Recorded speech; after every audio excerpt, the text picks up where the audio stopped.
जो सार मूल है, हकीकत उसकी क्या है, हम उसे बताएंगे, उस पर ध्यान दें कि सीता जी का हरण रावण ने किया था। आप एक बात विचार करो, उसमें एक भी और कही गई, जब तक करो अग्नि में बासा तब तक करे निछाछर नाशा। इस बात का प्रयोग किया गया। क्या यह शरीर अग्नि में प्रवेश कर सकता है? नहीं कर सकता है। आज संसार की हमारी माताओं बहनों के अंदर अपने सच्चाई के चरण समाप्त होते हैं और काम क्रोध लोभ अहंकार। रावण जो है, रावण का प्रतीक है रुलाने वाला। तो रावण इसका हरण करके लंका ले गया कि लंका ले जाके लंका में रावण सीता का हरण करके ले गया। आप विचार करो, उन्हीं सीता को लंका ले गए, रामचंद्र जी ढूंढने गए और उन्होंने युद्ध भी किया। लेकिन जब विजय पाने के बाद सीता को अपनाया क्यों नहीं था रावण?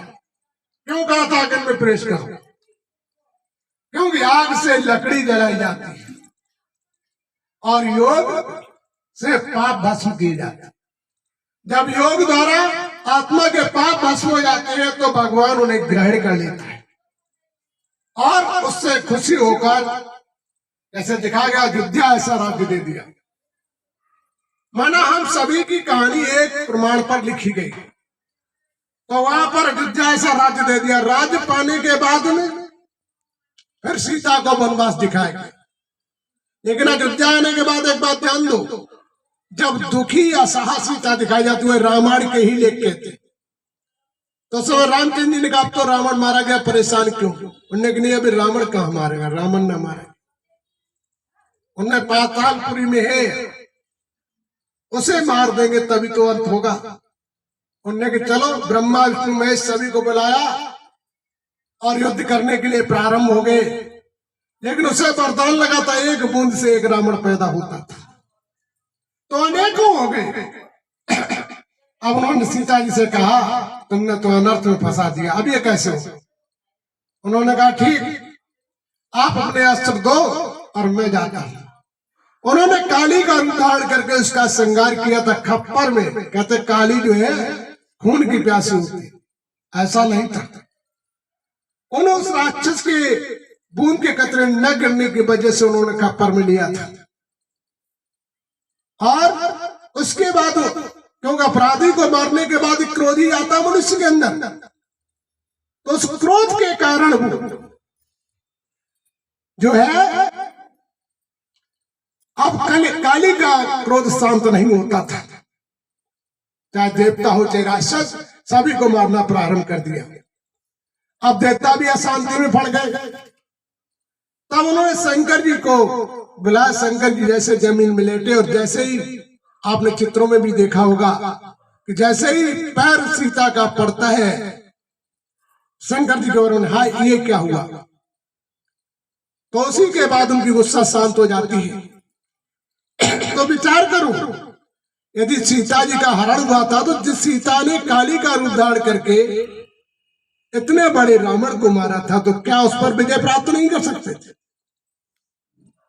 न सीता हरण हुआ, न सीता वनवास गई। आज वनवास क्या है? आज हमारी माताओं बहनों के साथ वही हो रहा है जो उस रामायण में लिखा था। आने वाली समय में इसी लिखा है, रामचरित मानव कि मनुष्य के कर्मों का वर्णन उसमें लिखा है, बल्कि भगवान के कर्मों का वर्णन नहीं लिखा है। एक बात और उसमें महत्वपूर्ण समझिए कि जिस समय शेषबंधु वादा था रामेश्वर में, तो सभी राम लिखकर पत्थर डालते थे तो तैरने लगता था। लेकिन राम ने जैसे ही पत्थर डाला वो डूब गया। हनुमान ने देख लिया। हनुमान ने कहा हे प्रभु, अब तुम हो, तुम डालोगे तो डूब ही जाएगा। हम भगवान के आस्था में इसलिए नहीं डूबेगा। उन्होंने कहा ऐसा क्यों? क्योंकि हनुमान ने इस बात सत्य का क्यों प्रयोग किया था? यदि ये सभी प्रजा देख लेगी, सभी जो हमारे संघ के योद्धा देख लेंगे तो युद्ध नहीं करेंगे। क्योंकि राम चार प्रकार के बताए गए। एक राम दशरथ के बेटा थे जिन्हें सभी जानते। एक राम घर घर में लेटा, क्योंकि परमात्मा के द्वारा हम सभी आत्माओं का जन्म हुआ। इसे भी राम कहा। एक राम जगत पसारा ब्रह्मा विष्णु महेश को कहा गया। एक अंतर्यामी जिसे निराकार ज्योति कहते हैं, तो उस राम में रम के इन्होंने पत्थर डाले थे, इससे पत्थर तैरने लगा था। एक बात और विचार करने की बात है, जब जो है एक धोबी के कहने से सीता का परित्याग किया, तो विचार करें, जब भी हमारे बुरे दिन, हमारे बुरे संस्कार आते हैं, तो अपने लोग आज भी तो दूर कर देते हैं। आज भी परिवार में भिन्नताएं पैदा हो जाती हैं। तो इसमें दिखाया गया है कि हम ऐसे कार्य न करें जो ऐसे दिनों का हमें सामना करना पड़े। सीता ने भी रावण सिद्ध कर सीता को रोका गया था, राम ने रोका था, आप बनना चलो, सीता ने नहीं माना। सीता से राम ने कहा था हिरण को तुम प्राप्त न करो, लेकिन सीता ने नहीं माना। तो अपराध करोगे तो अपराध का दंड तो भोगना ही पड़ेगा। तो ये रामायण दिखाती कि अपराध करोगे तो अपराध का दंड भोगना पड़ेगा। रामायण ये दिखाती भाई भाई में विवाद होगा तो सर्वनाश हो जाएगा। तो भाइयों में रहने का एक मार्ग सिखाया। भाई हो तो राम लक्ष्मण भरत शत्रुघ्न जैसे, विभीषण जैसे नहीं। ये रामायण सिद्ध करती है। तो वास्तविक हमें इन चीजों पर भी ध्यान देना चाहिए। हमारे चरित्र के निर्माण करने के लिए रामायण बनी है। अब कहते हैं जब सीता जी को वन में छोड़ा तो लक्ष्मण छोड़ेंगे। तुम्हारा लक्ष्य जब बिगड़ता है तभी लोग अपने परिवार के लोग तिरस्कार करते, भटकते भटकते का वाल्मीकि के आश्रम में पहुंचे। आज आप देखें वाल्मीकि के आश्रम में लवकुश का जन्म हुआ और लवकुश ने देवताओं से लेकर सभी को, राम को भी परास्त किया, शत्रुघ्न सभी को परास्त किया, लेकिन सिर्फ हनुमान ऐसे बचे थे जो परास्त नहीं कर पाए। हनुमान का मतलब जिन्होंने मान सम्मान का त्याग कर दिया, उसे परास्त कौन कर पाएगा। और ये दिखाया गया जैसे तुमने सतयुग में जन्म लिया, 16 कला संपूर्ण थे, त्रेता में लिया संपूर्ण सुख थे, द्वापर में लिया सोई आपके अंदर अशांति आना प्रारंभ हुआ, और कलयुग में लिया तो कला ही हो गई। तो आज आप देखें वाल्मीकि मतलब बालों की वैल्यू रह गई, संसार में बालों की शोभा ही तो रह गई, सोना चांदी भी चला गया। लवकुश माना गंदे चित्रों का ही तो घर घर में प्रदर्शन हो गया। गंदे चित्र हर व्यक्ति लगाने लगा, गंदे गाने सुनने लगे, गंदी सभाओं में बैठने लगे, गंदे विचारों का आचरण हो गया। जब ऐसा समय आ जाता है तो हमें अपने जीवन में परिवर्तन करना चाहिए। तो वो दिन दिखाया गया कि जब ऐसा समय आ जाता है तो राम, आज देव मंदिरों की वैल्यू है। आज आप देखो कहीं पर गंदे गाने, गंदे विचारों की फंक्शन होता हो तो बड़ी भीड़ लग जाएगी, बुलाना भी नहीं पड़ेगा, बगैर बुलाए लोग चले जाएंगे। और कहीं भी अच्छा कार्य होता हो तो कहने में जाने में बड़ी परेशानी लगती है। और कुछ लोग तो ऐसे अच्छे कार्य में आने में उसे शर्म लगती है और बुरे कार्य में जाने में उन्हें शर्म नहीं लगती। तो आज वही रामायण में दिखाया जैसे अंत लवकुश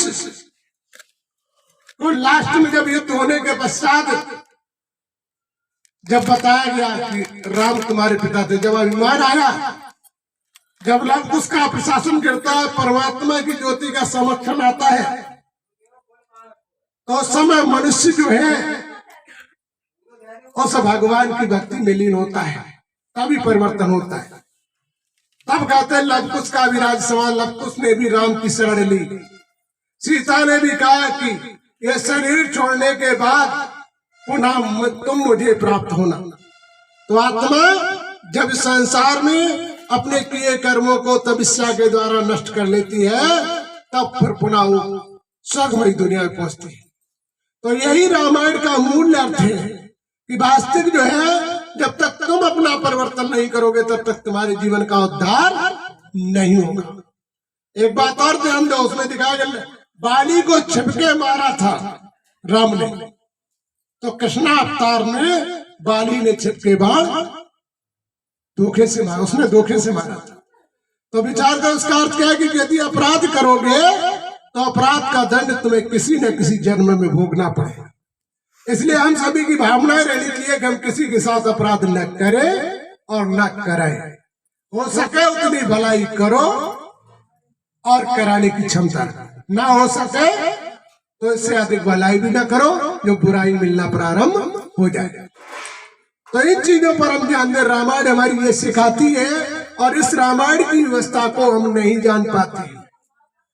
तो माना न सीता जंगल में भटकी, ना राम का वनवास हुआ, लेकिन मैंने क्या हुआ, आज राम को भी कोई पूजने वाला नहीं, इसलिए राम का भी वनवास है।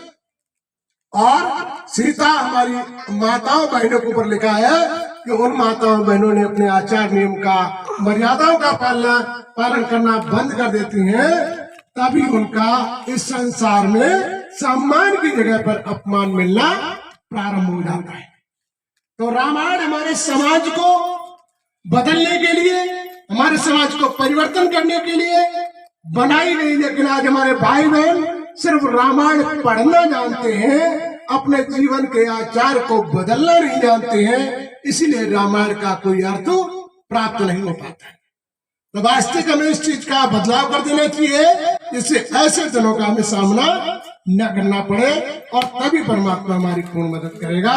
जब तक हम ऐसा नहीं करेंगे तब तक परमात्मा हमारी पूर्ण मदद नहीं कर सकता है।